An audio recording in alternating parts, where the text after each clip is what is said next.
Picture this. You see someone for the very first time. Your heart speeds up, your palms get sweaty, and your stomach flutters like you swallowed an entire swarm of butterflies. How romantic. Except, scientifically speaking, something pretty embarrassing just happened to you.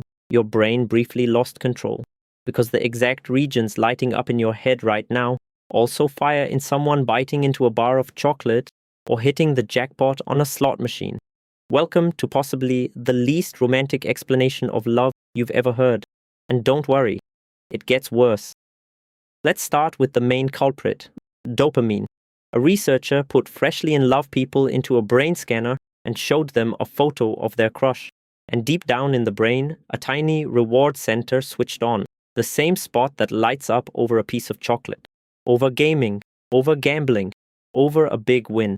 Translation: your brain doesn't treat this one person like a nice acquaintance, it treats them like something it desperately wants again. That's why you check your phone every 4 seconds to see if they texted. That's not a character flaw, that's pure craving.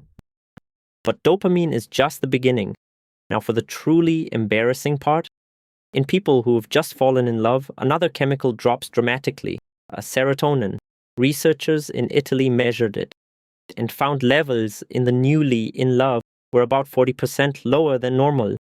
Sounds harmless? Then brace yourself, you find that exact same low level in people with obsessive-compulsive disorder. That doesn't mean being in love is an illness, but your brain is running a surprisingly similar chemical program. That constant looping, that I can't think about anything else. That's not weakness, and it's not a coincidence. It's biochemistry. The good news, it settles back down on its own. The bad news, it takes months. And if you're thinking, okay, the same reward program, the same serotonin level, it can't get worse than that, stick around. Because in the next part, your brain switches off something you honestly could have used. So far we've learned, being in love runs a pretty wild chemical program in the brain. But your body isn't done. That exciting tingling, the racing heart, the sleepless nights, you know what that is medically? A stress response. In the newly in love, the stress hormone cortisol measurably rises, the same stuff your body releases before an exam or while running from a dog. The butterflies in your stomach? That's not magic, that's your body on mild alert. Now for my favorite part, they say love is blind. That's not a saying. You can actually see it in the brain.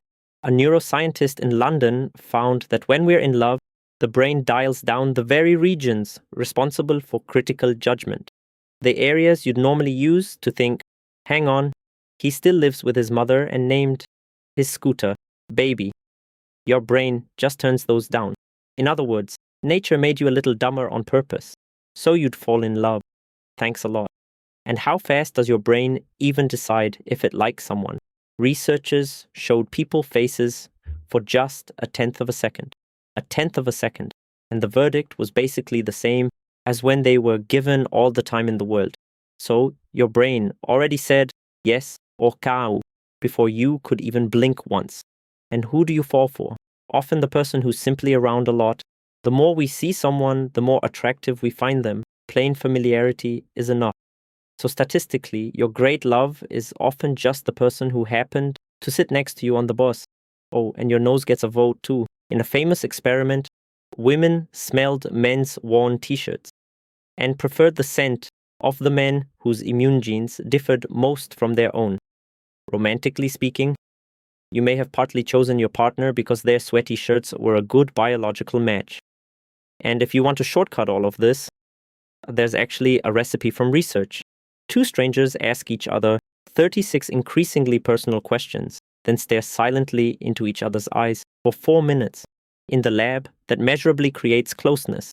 4 minutes of staring versus years of being single. Nature has a strange sense of humor.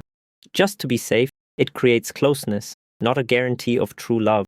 So please don't start staring at strangers in the supermarket. Which leaves one last crucial question.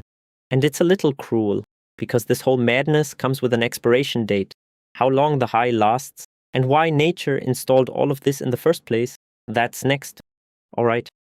If being in love is this exhausting, a non-stop reward high, scrambled brain chemicals, constant stress, switched off judgment, why does nature do this to us? The honest answer is gloriously unromantic, because of babies. Human babies arrive utterly helpless. A newborn deer stands within an hour. A human baby needs years, during which, alone, it would survive absolutely nothing.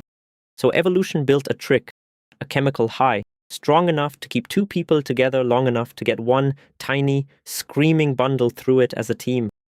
Being in love, soberly viewed, is a biological glue trap for childcare. Just how mechanical this is shows up in a tiny animal, the prairie vole.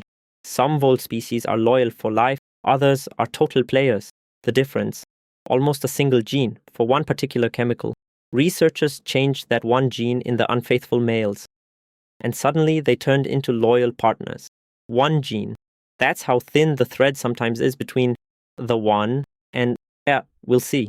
And because nature is practical, that high comes with an expiry date. This over-the-top, can't sleep, can't eat kind of love lasts, on average, only about 12 to 18 months. After that, the chemistry settles back to normal. That's not the end of a relationship, by the way. That's the moment the high turns into something calmer, real attachment. Less fireworks, but someone who knows exactly how you take your coffee. And when it goes wrong, heartbreak genuinely hurts, literally. In the scanner, rejection lights up the same regions as physical pain. Researchers even tested whether a regular painkiller could dull heartbreak, and sure enough, it measurably helped. Please don't start taking headache pills for heartache, that's a bad idea. But your brain can barely tell real pain and broken heart pain apart. There's even a genuine heart condition triggered by intense emotional stress that feels like a heart attack, a broken heart syndrome. So you actually can, quite medically, fall ill from a broken heart. And now the moment where I walk it all back, because yes, your brain in love looks like it's on the biggest sugar rush of your life. Your serotonin level resembles the one seen in a disorder. Your judgment takes a break, and the whole thing is basically a trick to make you raise offspring. All true, and none of it changes what you feel. The chemistry explains how you fall in love. It doesn't explain why it feels like the world makes sense for a moment. That racing heart we started with, the sweaty palms, the butterflies, that's not a malfunction to be ashamed of. It's the most human thing we've got. Knowing your brain is fooling you a little doesn't make the feeling smaller. It just makes it more honest. If someone came to mind while you listened to this, share this video with them. Maybe it's exactly what they need to hear today. I'm Poppy. Want more of this? Then stick around. See you in the next video. And the next one gets nostalgic. We travel back to a childhood with screeching internet, an indestructible phone, and a piece of gum that nearly killed you. Were you a 90s kid too? Then I'll see you there.